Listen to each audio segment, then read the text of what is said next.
All right, document P is about tariffs as well, and the explanation for why tariffs hurt U.S. business when they're meant to protect it is explained at the end of document O, so you can refer back to that if you would like the explanation. For this, we are just going to look at document P and analyze it here. We see that it's coming from a secondary source, so hindsight bias, they're able to look back on the situation and see what's working and what didn't. It states, the war, World War I, had produced a revolutionary change in the world economy. In 1914, the United States was a debtor nation. American citizens owed foreign investors $3 billion. By the end of 1919, the United States was a creditor nation, with foreigners owing American investors nearly $3 billion. In addition, the United States had loaned over $10 billion to foreign countries, mostly to carry on the war, in part for post-war reconstruction. If the United States was to function as a creditor nation, it had to input more than it exported.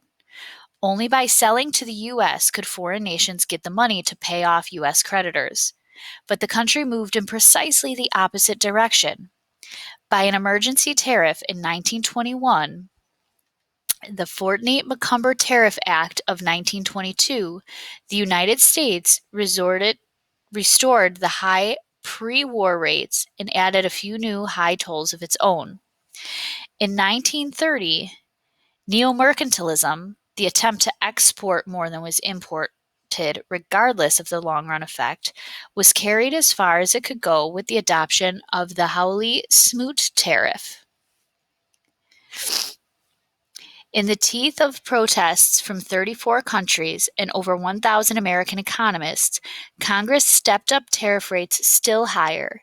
As the economists had warned, the new law throttled world trade and brought a wave of retaliation from other countries. This last line might be one of your most important. Economists warned what the lawmakers were doing and what businessmen thought would help, that this new law, that this new tariff throttled world trade and brought a wave of retaliation from other nations. So this is a worldwide depression, and other countries are impacted as well. And as our decisions impact them, their retaliations impact us, and these tariffs kind of bring a halt to this foreign trade and business and can be seen as a cause of the depression.